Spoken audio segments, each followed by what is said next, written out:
नमस्कार, मैं हूँ चित्रंजन कुमार और आप देख रहे हैं हमारा news channel true news TNBR। दोस्तों, आज पुनः मैं एक बार फिर से गोल्डन जी के पास में आया हूँ और ख़ास करके जो पब्लिक का सवाल होता है जो यहाँ तक नहीं पहुँच पाता है, तो मीडिया एक ऐसा माध्यम होता है जो एक दूसरे की आवाज़ को आपके पास तक के पहुँचाने का प्रयास करता है। अब में से बहुत सारे लोगों का ऐसा सवाल था, आज उसी सवाल को लेकर के हम यहाँ आए हैं। जैसा कि सबको पता है कि गोल्डन दास बिहार का वो एक कह सकते हैं कि दिलेर व्यक्ति हैं। एक वो भगत सिंह हैं, एक वो खुदीराम बोस हैं, एक वो चंद्रशेखर आजाद वाला जुनून और जज्बा रखने वाले व्यक्ति हैं, जिनके अंदर में देशभक्ति, जिनके अंदर में सामाजिकता और जिनके अंदर में दलितों के प्रति प्रेम, दया भाव पूरी तरह से इनके अंदर में समाहित है। जिसकी वजह से आप देखते होंगे कि प्रत्येक जगहों पर जाकर, जगह जगह थाने में जाकर के, एसपी कार्यालय में जाकर के, डीएम के पास में जाकर के, भिन्न भिन्न जगहों पर जाकर धरना प्रदर्शन जुलूस के माध्यम से लोगों को न्याय दिलाने का काम विगत कई वर्षों से करते आ रहे हैं।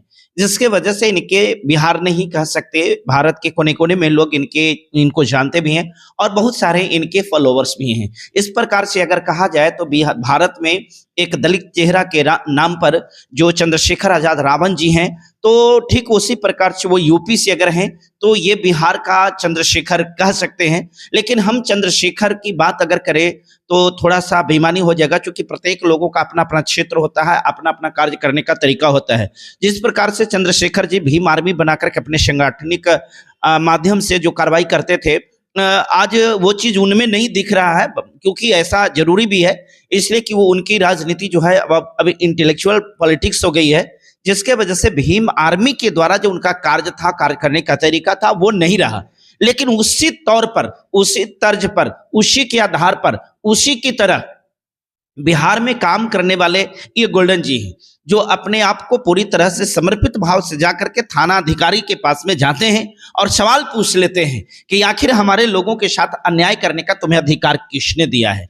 इन्हीं बिंदुओं पर जब प्रदर्शन के साथ जाते हैं, वहां पर प्रदर्शनकारी होते हैं, इनके समर्थक होते हैं, और जब पुलिस की डंडा उन पर बरसने लगती है, पुलिस का अत्याचार उसके ऊपर शुरू हो जाता है, पुलिस पकड़ पकड़ करके मारपीट करती है, यहां तक कि उनको हत्या करने का प्रयास करती है, और निर्दोष प्रदर्शनकारियों को जो शांतिपूर्ण प्रदर्शन कर रहा होता है उसको जेल में बंद करने का काम करती है। हम इन्हीं बिंदुओं पर बात करना चाहते हैं कि आखिर वैसे प्रदर्शनकारी जिनके साथ में इस प्रकार के जो घटना घटती है, उनके लिए गोल्डन दास का क्या प्रयास होता है। तो गोल्डन जी, आज एक बार पुनः हम अपने चैनल में आपका स्वागत करते हैं और सवाल ये है, सीधी सी सवाल है कि आप दलितों की आवाज हैं, आप वंचितों की आवाज हैं, आप उस प्रकार से जो वंचित हैं, जो भिन्न भिन्न कौम के होता है, कोई जरूरी नहीं है कि उस शेड्यूल कास्ट का होता है, प्रत्येक जाति के लोगों के लिए आप लड़ाई लड़ते हैं।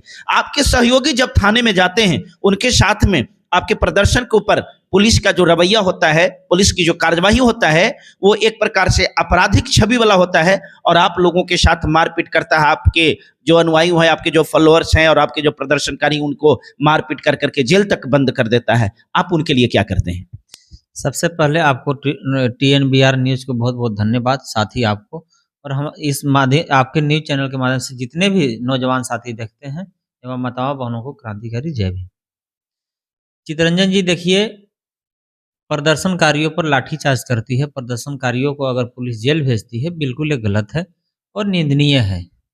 इसको जितना ही शर्मसार अगर किया जाए उतना ही कम है। और मैं ऐसे भी आपको कहना चाह रहा हूँ कि ठीक है, प्रदर्शनकारियों पर लाठीचार्ज करती है, तो किसी भी मेरा संगठन का हो या मेरे साथी हो या किसी भी अन्य संगठन का अगर साथी हो या क्रांतिकारी अगर कोई हो, अगर उस पर पुलिस अगर लाठीचार्ज करती है, तो ऐसे भी बाबा साहब IPC 96 से लेकर 106 तक संवैधानिक अधिकार दिए हुए हैं। उसमें साफ लिखे हैं कि पुलिस अगर आपको एक लाठी मारता है तो आत्मरक्षा के लिए, अपना बचाव के लिए बदले में पुलिस को भी एक लाठी मारिए। अगर पुलिस आपको गाली देती है तो आप भी पुलिस को गाली दीजिए। अगर यदि ऐसा आप काम नहीं कर पाते हैं, देखिए वहाँ पुलिस का आबादी संख्या ज़्यादा है और हमारा संख्या कम है, तो वहाँ पर पीट कर अगर आपको जेल भेज देता है, तो वहाँ पर फिर आप क्या कीजिए कि मेडिकल करा लीजिए कम से कम। मेडिकल से क्या होगा कि आपको जहाँ-जहाँ चोट आया है उसका एक पुर्जा 2 रुपए कटा लीजिए। पुर्जा कटाकर डॉक्टर से इलाज करा लीजिए और इलाज कराने के बाद शरीर में जहाँ-जहाँ जख्म का निशान है उसका एक वीडियो बना लीजिए और एक ड्राफ्टिंग करके कोर्ट में कोर्ट कंप्लेंट एक एफआईआर होता है, आप 156 क्लॉज 3 के तहत एफआईआर दर्ज करें। उससे क्या होगा कि जैसे ही एफआईआर हमारे समाज के लोग या क्रांतिकारी या आंदोलनकारी करना शुरू कर देंगे, तो पुलिस लाठीचार्ज करने की तो दूर की बात है, प्रदर्शनकारियों और आंदोलनकारियों की तरफ आँख उठाकर ताकने तक की औकात नहीं। ये बाकर चक की घटना को लेकर के आपने गौरी चक में प्रदर्शन किया था और उसमें आपके समर्थकों के साथ में मारपीट किया गया और आपका सहयोगी संजय कुमार जी हैं और बहुत सारे लोग थे। संजय जी के ऊपर तो कह सकते हैं कि पुलिस जिस प्रकार के मारपीट किया, उनकी हत्या करने की कोशिश की गई थी और अभी वो जेल में बंद हैं। तो क्या आप के तरफ से किसी भी प्रकार का प्रयास उन लोगों के लिए किया जा रहा है, जैसा कि आपने बताया कि ऐसे किया जा सकता है? देखिए, संजय भारती हमारे क्रांतिकारी तो हैं ही, इसमें कोई शक नहीं है। और संजय भारती हमारे साथी के साथ-साथ मेरा एक भाई के जिसे अपना खून का जो रिश्ता होता है ना, सिर्फ़ वही रिश्ता नहीं है, लेकिन उससे भी बड़ा रिश्ता हमारा और संजय भारती के बीच रहा है और अंतिम सांस तक हमारी तरफ से रहेगा। संजय भारती के साथ जितने भी जुल्म किया है प्रशासन, जितने भी अत्याचार किया है, सबको चुन-चुन कर बदला लिया जाएगा। संजय भारती को और 5 साथी को जो जेल भेजा गया है, सभी का तैयारी कर लिया गया है, सभी को जख्म का निशान का इंजरी करा लिया गया है, सभी का इंजरी का फ़ोटोकॉपी ले लिया गया है और एक अच्छे से ड्राफ्टिंग तैयार करके और हाई कोर्ट में रिट दायर करने का हम काम कर रहे हैं।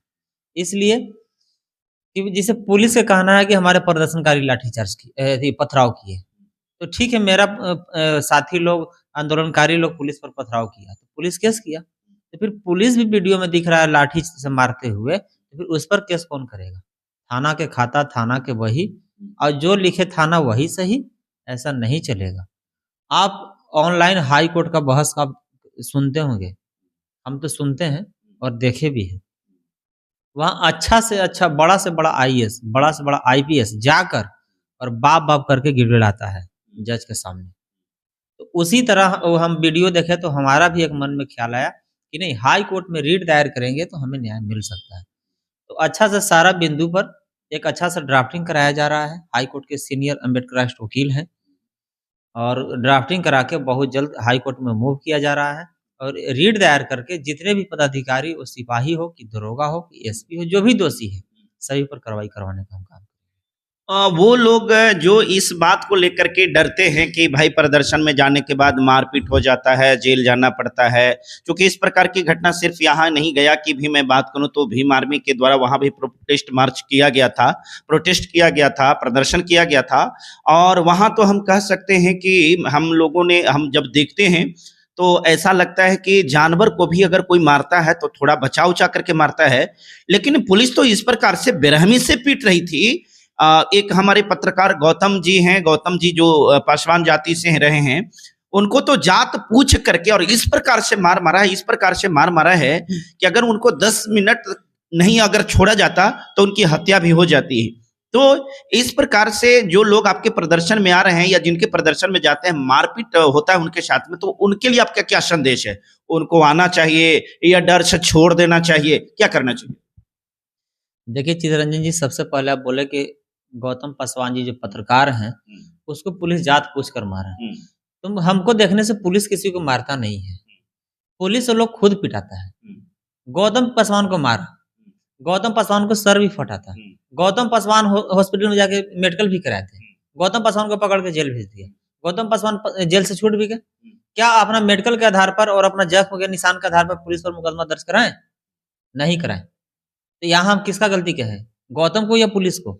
तो जैसे कैसे पुलिस के पास में एफआईआर कराएं? पुलिस जो दहशत फैला दिया है, अब पुलिस इस प्रकार की कार्रवाई कर रही है कि आदमी तो डर जाता है, हर कोई कर नहीं पाता है। आखिर भय को कैसे निकाला जाएगा? चित्तरंजन जी, मेरा बात सुन लीजिए पहले। आपको पता होना चाहिए कि हेमंत सोरेन वर्तमान सीएम न है, आज जो जेल में है ना, लालू यादव भी हमारे बहुत अच्छे खासे पैरवी वाला है, बहुत बार सीएम भी रह चुके हैं। वो जेल गए ना, पाकिस्तान के राष्ट्रपति जेल गया ना, प्रधानमंत्री, अमेरिका का राष्ट्रपति जेल गया ना, उससे भी बड़ा पुलिस होता है? राष्ट्रपति, प्रधानमंत्री और मुख्यमंत्री ज्यादा पावरफुल पुलिस होता है? लेकिन न्यायालय से ना कोई बचा है, न्यायालय कहिए कानून कहिए, कानून से ना कोई बचा है ना बचेगा। थोड़ा देर होता है लेकिन तंदुरुस्त होता है। गौतम पासवान जी पर पुलिस को जो भी लाठीचार्ज करना था, जेल भेजना था, जो भी कार्रवाई करना था वो कर लिया। लेकिन गौतम पासवान उसके बदले में क्या किए? वो तो डर गए। तो मेरा कहना है जो डर गया वो मर गया। और बात रहा प्रदर्शनकारियों लोग जो कहते हैं या कुछ कायर लोग कहिए या कुछ नालायक कहिए, जो हमारे बारे में या किसी भी अन्य संगठन के बारे में अफ़वाह फैलाते हैं कि फलाने साथी आंदोलन में मत जाओ, वहाँ लाठीचार्ज होता है। तो मेरा कहना है कि ठीक है हमारा आंदोलन में आता है तो लाठीचार्ज होता है। तो जो आंदोलन में नहीं आता है, ज़्यादा ख़ास करके शेड्यूल कास्ट के नौजवान क्या सुरक्षित हैं? किसी भी पंचायत में देख लीजिए, किसी भी जिला में देख लीजिए, कोई भी गाँव में देख लीजिए, कोई ऐसा दिन नहीं है कि शेड्यूल कास्ट को माँ-बहन को रेप नहीं किया जाता है। कोई ऐसा दिन नहीं कि शेड्यूल कास्ट को बाप-भाई को हत्या नहीं किया जाता है। कोई ऐसा दिन नहीं है कि शेड्यूल कास्ट को ज़मीन को नहीं लूटा जाता है। तो कि वो कोई ऐसा दिन नहीं है कि शेड्यूल कास्ट को, भाई को, बाप को, माँ को घर में घुसकर नहीं पीटा जाता है। वो कौन-सा प्रदर्शन में जाते हैं? अरे प्रदर्शन में ठीक है मेरा 5 साथी जेल गए। तो मेरा 5 साथी जेल गया तो उसके बाद पूरा बिहार जानता है कि गोल्डन दास के गौरीचक थाना को घेराव किया गया, जिसमें किसी के हक अधिकार का मांग किया जा रहा था। उसके बीच पुलिस ने गलत किया है, मार के पाँचों को जेल भेज दिया। पूरा बिहार जाना, बिहार नहीं अन्य राज्य भी जाना। और रोज गाँव में जो बलात्कार हो रहा है, जो हत्या हो रहा है, जो डेली कुत्ता की तरह पिटा रहा है, उसके बारे में कै गो लोग जान रहा है। तो मेरा कहना है कि एक ऐसे भी मेरी माँ एक कहानी सुनाती थी कि बेटा बाघ से कब तक नहीं डरना चाहिए, जब तक वो सामने ना आ जाए। अगर बाघ सामने आ भी गया, फिर भी नहीं डरना चाहिए। तो हम पूछे क्यों? तो बोले कि बाघ सामने आ गया, तो बाघ से हम लड़ेंगे तो भी खा जाएगा, नहीं लड़ेंगे तो भी खा जाएगा और लड़ेंगे तो भी खा जाएगा। तो क्यों नहीं थोड़ा-सा लड़ के प्रयास करें? हो सकता है कि हम जीत जाएँ और जीत जाएँगे तो इतिहास हो जाएगा।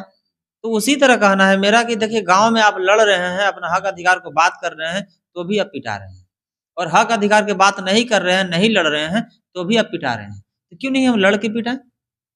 हो सकता है कि जीत जाएँगे तो इतिहास हो जाएगा। अगर ऊधम सिंह अगर लड़ के नहीं मराते, तो क्या आज उनको भारत का इतिहास में जाने जाते हैं? भगत सिंह अगर देश के लिए अगर वो लड़ के नहीं मरते, तो क्या आज उनको देश के महापुरुष में कहिए इतिहास में उनको पढ़ा जाता? तो क्या ऊधम सिंह और भगत सिंह जो हैं, वो भी जैसे हम लोग जितना हम लोग के माँ का दर्द हुआ पैदा करने में, उतना उनको भी हुआ होगा। तो फिर ऊधम सिंह और भगत सिंह इतिहास रच सकते हैं, चंद्रशेखर आज़ाद रावण इतिहास रच सकते हैं, तो फिर गोल्डन दास क्यों नहीं? और गोल्डन दास जैसे-जैसे जितने भी नौजवान साथी, जितने भी नौजवान भाई हमारे बहुजन समाज में जन्मे हैं, उन लोग इतिहास क्यों नहीं रच सकते? तो इसलिए मैं सभी से ऐसे भी मैं कहना चाहता हूँ कि हमारे आंदोलन में कोई भी अगर आना चाहता है, तो कान खोल के सुन ले। आपका न्यूज़ के माध्यम से मैं उस नौजवान साथी को मैं सूचना देना चाहता हूँ। अगर लाठी खाने को अगर तैयार होंगे तो मेरा आंदोलन में आइएगा। अगर जेल जाने को अगर तैयार होंगे तो मेरा आंदोलन में आइएगा। और अगर लाठी से डर लगता होगा और जेल जाने से डर लगता होगा, तो आप अपना घर पे रहिए। इसलिए कि कुछ पाने के लिए कुछ खोना पड़ता है। अगर चाहते हैं कि समाज हमारा सुरक्षित रहे, समाज को हमारा हक अधिकार मिले, समाज को हमारा न्याय मिले, तो उसके लिए आवाज़ उठाना होगा, उसके लिए क्रांति करना होगा। और अगर हाथ पर हाथ रख के बैठिएगा, तो नामर्द में और आप में कोई फ़र्क नहीं होगा। और हमको हमारे आंदोलन में हमको 1 लाख हिजड़ा नहीं चाहिए, हमको 1 लाख नामर्द नहीं चाहिए, हमको 10 ही साथी चाहिए, लेकिन मर्द चाहिए और शेर चाहिए। अगर कोई मर्द होगा और जो शेर होगा वो हमारे आंदोलन में आएगा, और जो नामर्द होगा, जो हिजड़ा होगा, जो माँ-बहन को जिसको इज़्ज़त लुटवाने में और बाप-भाई को हत्या करवाने में अगर मज़ा आता होगा, तो आप अपना मज़ा लें। बहुत बहुत धन्यवाद। आप देख रहे थे बेबाकी से, हमारे साथ में गोल्डन दास जी थे, जिन्होंने अपने प्रदर्शनकारियों के ऊपर जो इस प्रकार की घटना घटती है उसके संबंध में कहा, और कैसे लोगों को इनकी ज़रूरत है, कैसे लोगों के साथ ये प्रदर्शन करना चाहते हैं, इन तमाम बिंदुओं पर इन्होंने अपनी बात को बेबाकी से रखा। आपका इसमें क्या प्रतिक्रिया है? आप हमारे कमेंट बॉक्स में जाकर के जरूर हम अपनी प्रतिक्रिया दीजिए। और आपसे एक निवेदन है कि जो आप हमारा इस चैनल को TNBR को देख रहे हैं, एक और मेरी चैनल जो चितरंजन कुमार JVD के नाम से है, उसमें हम विश्लेषण किया हुआ खबर और पूरी तरह से एक वेरीफाइड खबर को चलाते हैं, जिसमें एनालिसिस बेसिस होता है, उसमें सारी प्रकार की एविडेंस A to Z बहुत अच्छी खबरें उसमें हम प्रकाशित करते हैं। हालांकि वीकली उसमें न्यूज अपलोड किए जाते हैं। मैं आपसे गुजारिश करूंगा कि उस चैनल को भी सब्सक्राइब कर करके और बेल का घंटी दबा करके एक्टिव कर लीजिएगा, ताकि उसमें भी आपको अच्छी अच्छी खबरें मिल सके। और ये वीडियो आपको कैसा लगा कमेंट कीजिए, लोगों के पास तक पहुंचाने में हमारी मदद कीजिए। बहुत बहुत धन्यवाद, बहुत बहुत शुक्रिया।